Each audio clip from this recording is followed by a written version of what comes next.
ating mahal na Panginoon. Praise the Lord.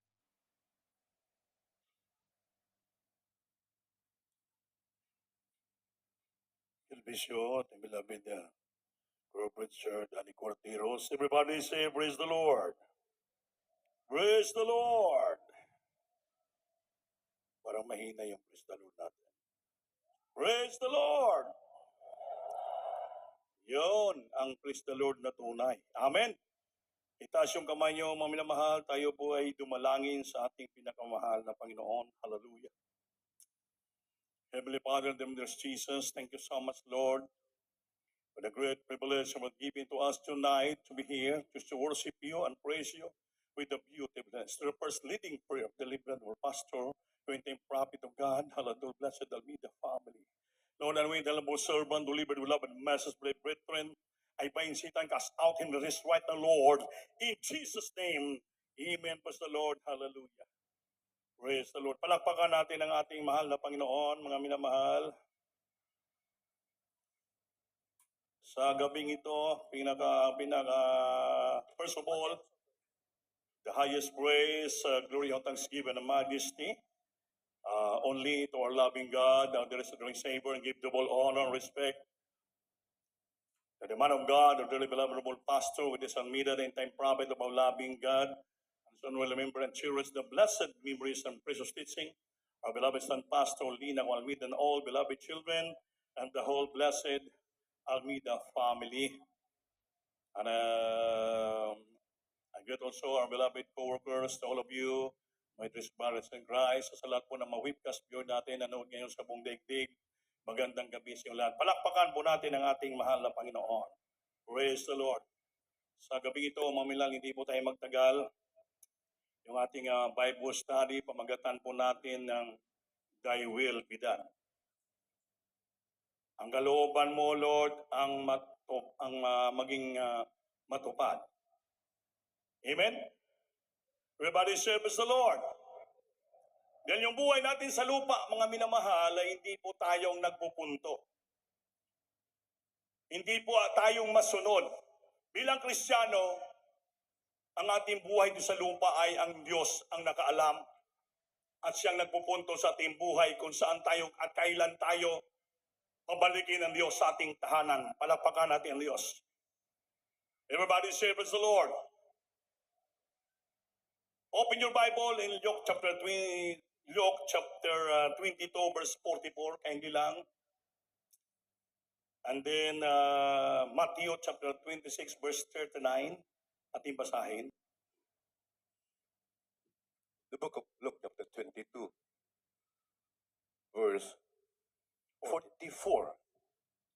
And being in an agony, he prayed more earnestly, and his sweat was as it were great drops of blood falling down to the ground.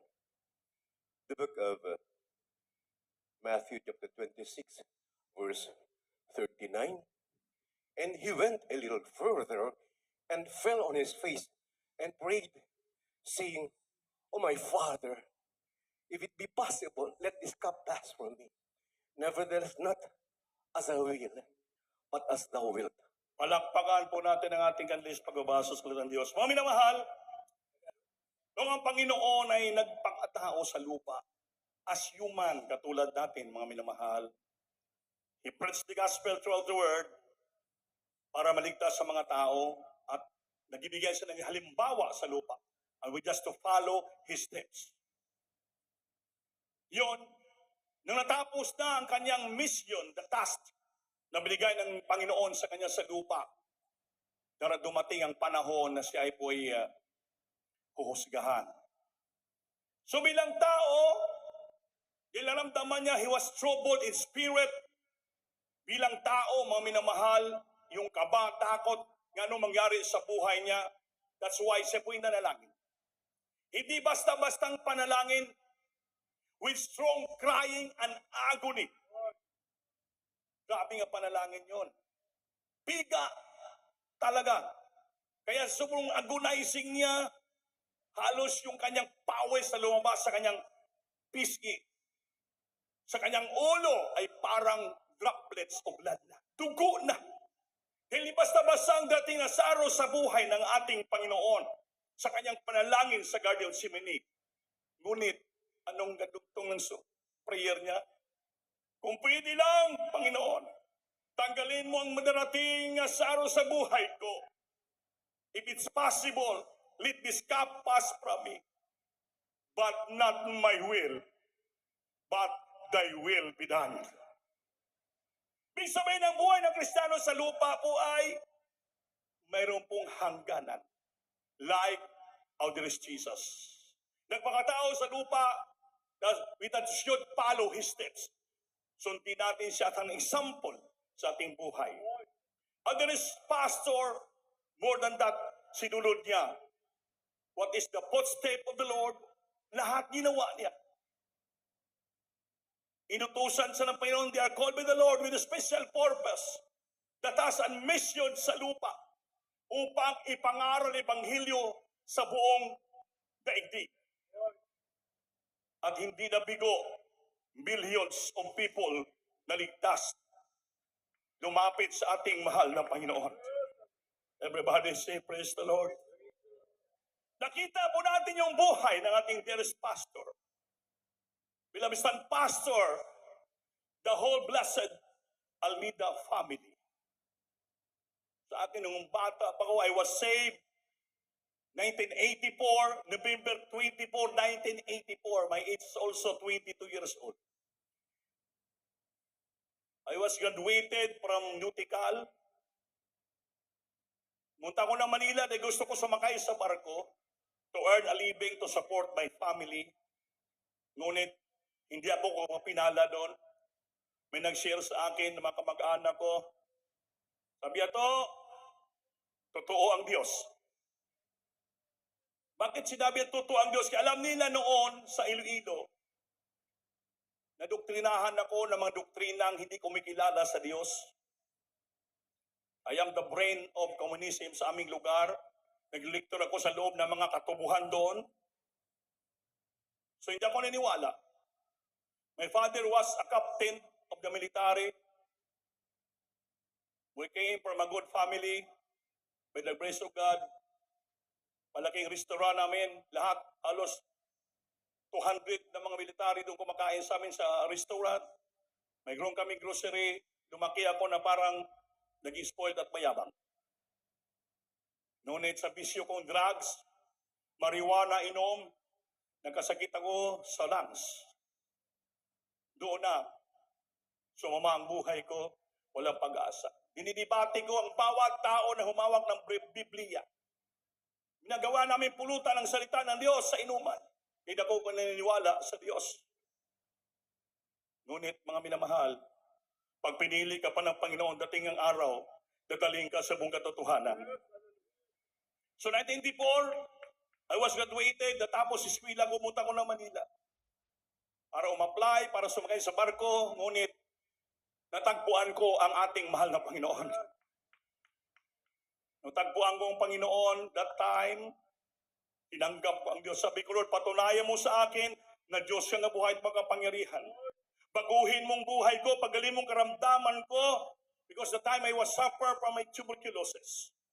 Kasi sa sobrang drugs, inom, puyat sa kalye, halos nag-48 hours, tambay sa kanto, inuman, lahat ginagawa. Hanggang pagnanakaw, nagawa na namin, mga minamahal.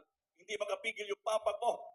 Mga minamahal, yung kwarto namin, puno ng armas, mga pistula, akong tumatago, ganon. Kaya naging worse ang buhay ko. Ngunit nang tinanggap ko ang Panginoon that time, sa habag ng Diyos, so nagdalangin ang ating dearly beloved pastor, beloved stand pastor, nandito na ako sa harapan niyo mga minamahal. Kinahabagan, kinaawaan, minahal, binago ang buhay, pinagaling karamdaman, binigyan ako ng mahal kong asawa. Nag-aana kami, hindi ko sukat na alain. Hindi na ako sumakay sa barko, hindi ako binasakay sa barko with my profession. Tinawag ako isang manggagawa. Hindi ko pinagsisihan ang lahat ng bagay. Kaya dito po, naranasan ko dati yung kahirapan. Wala akong matulugan, wala akong mapuntahan, wala akong pera. Lahat kung saan saan ako pupunta ng bahay-bahay ng kapatiran. 1984, 1967, hanggang dumating ang panahon na ako'y time na pala, tawagin ako ng Panginoon, naging manggagawa. Sabi ng mga pastor, Brian, doon ka na tumira doon sa baba ng Pasulhaos. Bigyan kita ng holding bed. Mga minaladay, 1988, hanggang ngayon, mga minamahal, hindi man ako karapat-dapat. Pinatamasa sa amin ng Diyos ang grabing pagpapala. Hindi man kami karapat-dapat. Pinagkatiwalaan kami, humawak ng gawain. Alam ko ang buhay hindi basta-basta. But because of the first prayer ng the prophet of God, ng tagumpayan namin bawat pagsubok sa buhay, ang humago ang gawain, hindi dahil sa ating panalangin, dahil mayroong tao na doon sa nalangin sa atin, mga minahal, upang tayo mag-iba tagumpay. Hindi natin pwede makalimutan. Dumating man ang panahon at oras at ito na. Kaya sabi ko, dearest pastor, modeled this perfectly, and his legacy has had more impact on the world than more than any individual. Walang kaparihas. Sino bang kaparihas na pastor dyan? The impact of the life of a beloved pastor on the world more than any individual in history. He didn't leave a legacy of money. Hindi tayo tinuruan, iniwanan ng pastor para magnegosyo, para magpadami ng pera, para tayo umaman. Gagamitin ng iglesia para tayo umaman. Or property, ng pundar na maraming property. Hindi po. Instead, he left a legacy of loving God completely. Tinuruan tayo ng Panginoong mga pastor na mahalin ang Diyos completely. Absolutely. Pagmamahal sa Diyos. Ang sacrificially. Nakita ng grabing sakripisyo. Mga pag-aayuno, ilang beses, 40 days, 90 days, hindi na mabilang 10 days, 20 days, grabing prayer araw, hindi natutulog magdamag, hallelujah. Sacrificially, labing as minahal tayo ng ating dearest mga pastor, mga minamahal. Ngayong kung siya ay pinabalik na sa langit, dapat tayo, we have to rejoice, dapat. The task, the mission ng ating dearest pastor na binigyan pa sa lupa na kumpleto na. Was already completed. Palagpagan natin Diyos, mga minamahal. Everybody serves the Lord. Anong sabi sa Biblia? 2 Timothy chapter 4, verses 7 up to 8, kaya hindi pakipasa. The second book of Timothy, chapter 4, verse 7 and verse 8. I have fought a good fight. I have finished my course. I have kept the faith. Henceforth there is laid up for me a crown of righteousness, which the Lord, the righteous judge, shall give me at that day, and not to me only, but unto all them also that love his appearing. Everybody serves the Lord. Tagalog. Dito po sa ikalawang Timoteo Kapitulo 4, versikulo 7 and 8. Nakipagbaka ako ng mabuting pakikipagbaka. Natapos ko na ang aking takbo. Iningatan ko ang pananampalataya. Buhat ngayon natataang sa akin ang putong ng katuwiran na ibinigay sa akin ng Panginoon na tapat na hukom sa araw na iyon ay hindi lamang sa akin, kundi sa lahat din naman ng mga naghahangad sa kanyang pagpapakita. Palakpakan po natin Diyos. Hindi lamang sa Kanya, kundi sa lahat din na naniwala at naghahangad sa Kanyang pagbabalik sa kahanginan. Palakpakan po natin ang ating mahal na Panginoon. Sabi ni Pablo, I fought a good fight of faith. Sabi, I have finished my course, I keep the faith. May paglaban siya sa mauting paglaban sa kanyang panampalataya. Sabi na, tinapos ko na ang aking takbuhin sa lupa. Pinangawakan ko ang aking panampalataya. Kailanman hindi ko nakita na lumuwag ang panampalataya ng ating mahal na pastor. Even in Talipaw, Hulo, he faced death there. Hindi basta-basta yon bilang tao. Kaya habang nag-testify yung mga prayer warrior, tumutulang luwa ko, hindi basta-basta doon. Dapat kung hindi totoo ang ating napasyo propeta, doon pa lang sa Talipahulo, hindi na siya nakabalik sa Pilipinas, sa Manila. Umuulan yung iba-ibang klaseng bala ng armas doon, mga OBT, hindi basta-basta. Mga tao dalayan sa mabusayap, mga tao walang Diyos, ngunit pinalambot ng Panginoon ang puso nila. Yun ang sabi ko, is an impact more than any individual to in the world, in the history, ang buhay ng ating beloved Robert Pastor. Iba siya. Iba ang ating mahal na pastor. Talagang pinili sa Diyos to be a prophet of the nation. Swerte tayo. Pinagpala tayo. Dati di responsibility lamang sa pastor.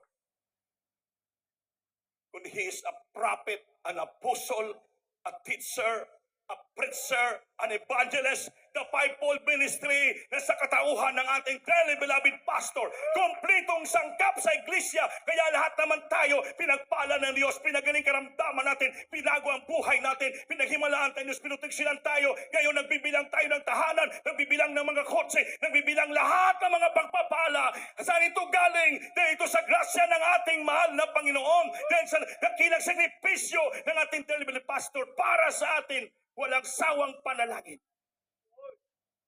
Ngayon, manglalamig pa ba tayo? Mag-question pa ba tayo? Naatras pa ba tayo? Saan tayo pupunta? Wala na tayong mapuntahan pa. This is the true church of the living God. Ipagpatuloy natin the legacy of the pastor. Nandito po ang the whole blessed Almeida family. We have to support them, we have to love them, respect them, and honor them. Sila po ang naging successor ng church na to. Nakita natin yung paglingkod nila. Hindi po sila nagbibiro. Nagsakripisyo sila, hindi basta-basta. Like there is pastor, sacrificially loving us. Nagsakripisyo upang ipakitang pagmamahal sa atin. Kaya dapat lang suklian din natin sila ng totoong genuine na pagmamahal, pagrespeto. That's why in our greetings, we give double honor and respect. Those who labor your soul. Kaparte sila nag-labor sa gawain ng Panginoon. Kaya ang pagrespeto, paggalang, pagmamahal, pamabilin, pastor, labas ng pastor, papunta rin po. Ganon din po ang pagrespeto, pagmamahal natin, hallelujah, sa lahat ng beloved children.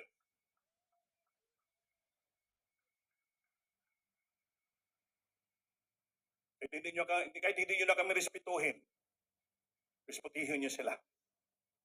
So dapat lang magrespeto rin kayo. Kahit konti lang. Palagpakan natin ang Diyos.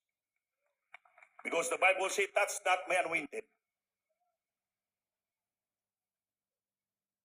Amen? Amen? Amen? Pag mag-amen kayo, ibig sabihin, you're agreeing what I have said. Naniniwala kayo sa sinasabi ko. At dapat na naman paniwalaan nyo. You have to agree that. Bakit? We are one body of Christ and member in particular. Bakit nasabi ko yan? Yan nakikita ko. From the start of my life, sa aking pamilya sa Diyos mo ko say, hanggang lumaki kami, tumanda na kami. Minsan, yung buhok ko puputi, minsan iitim. Amen. Still, hindi nagbabago. Nakikita ko yung pagmamahal nila. Yung pag-unawa nila, pag-alala nila, lahat. Hindi basta-basta po yun. Kung ikaw ordinaryo ka lang ang tao, hindi mo yan maisip.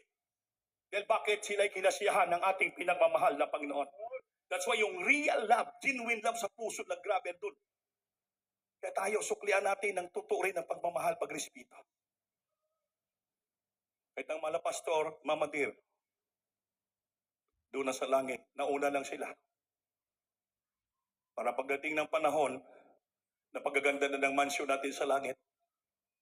Sabi ni Mama Dear, mga pastor, mga anak, dito na tayo. Pinauna na kami, ito. Buong kongregasyon dito pa tayo sa langit. Mansyon sa langit. Sabi ng Biblia, when our earthly house will be dissolved, kung ating mga lupa, yung bahay dito sa lupa, manisol, mawala, masira, maano ng baha, matamaan ng bagyo, mayroon naman tayong mansyon sa langit na pinangako ng ating mahal na Panginoon. Papalakpakan pa natin ang ating mahal na Panginoon. Anong sabi dito? I have a good fight of faith. I have finished my course. I have kept the faith. Ano bang ibig sabihin ng I have finished my course? Ang ibig sabihin na natapos ko ng aking takbuhin, ito po it signifies, nagpapahiwatig. The completion of the task and mission that God has entrusted to our dearest pastor. I have finished my course. It signifies, nagpapahiwatig ito. The completion, kumplito na. Amen? That kaya binahal ng Diyos ng kumplito rin, completely. The completion, the task or mission that God had entrusted to our dearly beloved pastor. It is finished. Natapos na. Amen? Hindi natin pwede pigilan yun. Yung sabi ng Panginoon, not my will, but thy will be done. Kaya tayo maging matatag. Amen? Maging matatag, maging matapang, patuloy. Ipagpatuloy natin yung turo ng ating dearly pastor. Magpakainit, huwag mag-absent, huwag magliban sa gawain, magbigay, upang tayo pagpapalain, mangaral, lahat magpakabanal, lahat suportaran. Lahat yan ang mga legacy. Ipagpatuloy natin, alalahanin, palagi natin yan. Para hindi papasok po yung panglalamig sa puso, isipan natin. Kaya ang Diablo minsan pag-questionin tayo. Kaya alam naman ang gusto ng Diablo, puro mag-create ng question, mag-create ng doubts. Wala naman ka dapat i-doubts. Wala ka naman i-negatibo. Dahil ang Diyos natin, positibo. Pinakita na lahat sa atin, grabe nga pagpapala, hindi na pwede. Kahit anong gawa ng kaawa, hindi pwede yan. Kahabagan ng Panginoon, kita mismo, naka-experience, nakita natin yung grabing blessing. Sino bang hindi pinagpapala dito? Itaas yung kamay. Walang tumaas. Sino hindi pinagpapala dito? Itaas yung kamay. Oh, wala. Sino ang pinagpapala? Sumigaw ng praise the Lord. Buong grandstand. So, may dahilan ba? Amen? May dahilan ba? Tayo matras. Sabi ng Panginoon, I have kept the faith. Ano ibig sabihin? It was to reach the goal or an end purpose. Is the whole point of the race or course is designed to be completed. Yun po sabi, it is finished. To reach the goal or an end purpose. Natapos na. ang takbuhin. Naabot na natin mga pastor of an end purpose. So the whole point of the race, of course, is designed to be completed. Nakomplito na ng ating dearest pastor ang kanyang mission, task takbuhin sa lupa. Kaya mga minamahal mo ngayon, tumatakbo tayo sa lupa. Kailangan yung panalangin mo, Lord, please help me. Lord, please help us to finish the race today. Yan na pala natin. Tulungan mo ako, manang Panginoon, na matapos ko na takbuhin ko sa araw na to. Just today. Even to lay down our head on a pillow. Tonight, having finished the race today, the faith for the spread of the gospel in the world through our lives. Kahit matapos na ang ating takbuhin sa araw na to, matulog na tayo, magpahinga na. Basta importante na tapos natin sa araw itong takbuhin natin. Anong takbuhin yung panampalataya? Na you have to spread the gospel throughout the world. Makita ng ating patotoo sa buhay natin. Ang ating mga pastor, isang amazing and wonderful testimony sa ating buhay sa church. It modeled us perfectly. Kaya wala na po tayong hahanapin. The purpose of an end, the end purpose sa panampalataya. Tinakbo na ng Panginoon. Naabot na ng ating Beverly Pastor ang finishing line.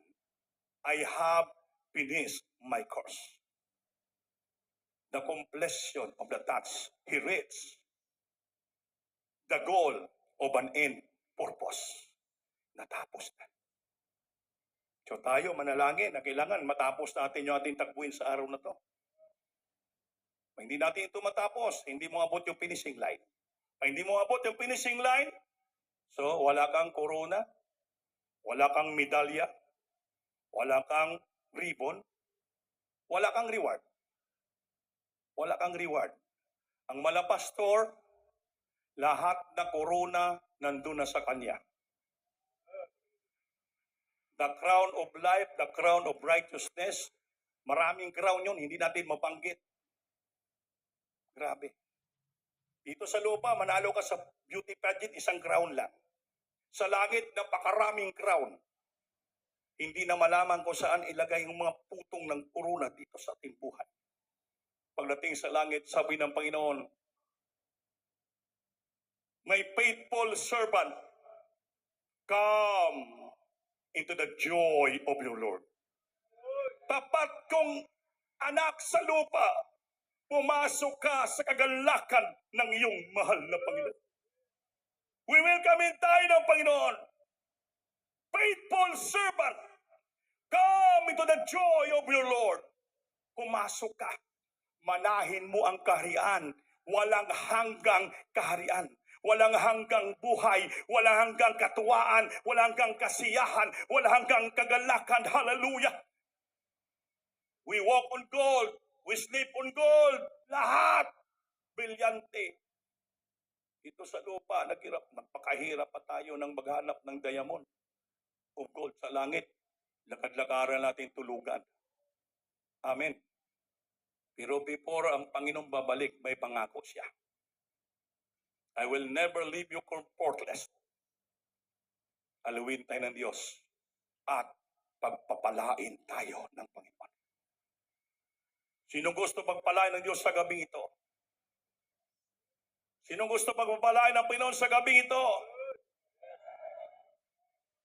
Pagpapalain tayo ng presensya ng Diyos sa gabing ito.